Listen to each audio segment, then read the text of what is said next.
हर हर महादेव। जय विष्णु भगवान की।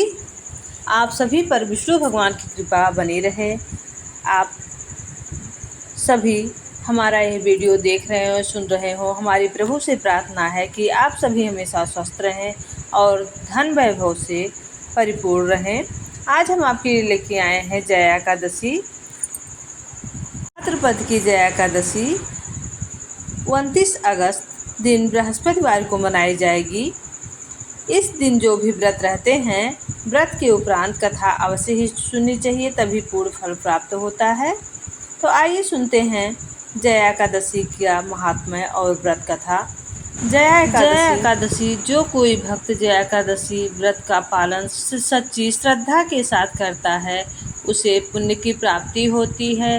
इस दिन भगवान विष्णु का पूजन करने से दोषों से मुक्ति मिलती है। साथ ही इस दिन पूजा के दौरान जया एकादशी व्रत की कथा पढ़ने से सौभाग्य की प्राप्ति। पौराणिक कथा के अनुसार जब धर्मराज युधिष्ठिर भगवान श्री कृष्ण से पूछते हैं कि भाद्रपद की एकादशी का क्या महात्म्य है, तो भगवान श्री कृष्ण जी कहते हैं कि इसका नाम जया एकादशी है। इस एकादशी का व्रत करने से मनुष्य को भूत पिशाच की योनि का भय नहीं रह जाता। इसी विषय में कथा सुनाते हुए भगवान कृष्ण कहते हैं कि एक बार नंदन वन में उत्सव चल रहा था। इस उत्सव में सभी देवतागण, सिद्ध, संत और दिव्य पुरुष उपस्थित थे।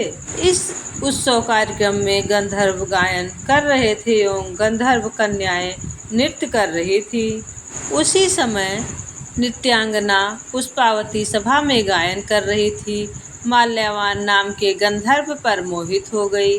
अपने प्रबल आकर्षण के कारण वह सभा में मर्यादा को भूल गई और इस प्रकार नृत्य करने लगी कि माल्यवान उसकी ओर आकर्षित हो गए। इस तरह अपनी सुध बुध को बैठे कि गायन के सुर ताल को भी नहीं समझ पाए और गायन के सुर ताल ही भूल गए, जिसके कारण वहाँ गायन की मर्यादा भंग हो गई।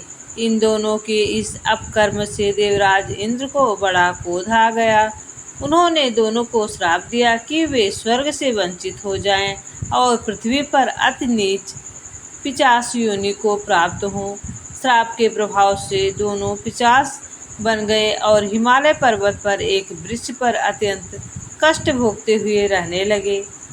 एक दिन दोनों अत्यंत दुखी थे, जिसके चलते उन्होंने सिर्फ फलाहार किया और उसी रात ठंड के कारण उन दोनों की मृत्यु हो गई।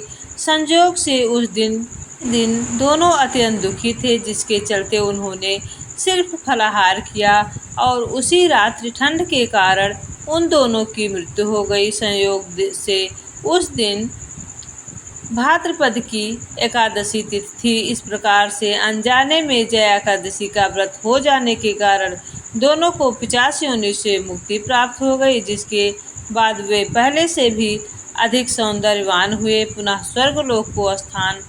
स्वर्गलोक में उन्हें स्थान प्राप्त हुआ। देवराज इंद्र दोनों को देखकर आश्चर्यचकित हो गए। तब उन्होंने पूछा कि वे श्राप मुक्त कैसे हुए, जिस पर गंधर्व ने बताया कि यह भगवान विष्णु की जया एकादशी का प्रभाव है। हे प्रभु, जैसे आपने गंधर्व को फल का व्रत दिया, जैसे आपने उनके ऊपर दया की, ऐसे कथा सुनने वाले, जया एकादशी की कथा सुनने वाले सब पे अपनी कृपा बरसाए रखिएगा और हम जो भी भक्त हैं उन पर अपनी दया बरसाए रखिएगा। और जो भी हमारे चैनल को लाइक शेयर सब्सक्राइब नहीं किए हैं तो प्लीज़ चैनल को सब्सक्राइब कीजिए, लाइक कीजिए और ज़्यादा से ज़्यादा शेयर कीजिए और बेल आइकन को दबाना ना भूलिएगा, जिससे मेरी आने वाली सारी नोटिफिकेशन आप तक पहुंच सकें और आप प्रभु भक्ति के रसमय का पान कर सकें। तो विष्णु भगवान की कृपा आप सब पर बनी रहे, हमारे कृष्ण कन्हैया की कृपा आप सब पर बनी रहे। हर हर महादेव, शिव शंभू की जय।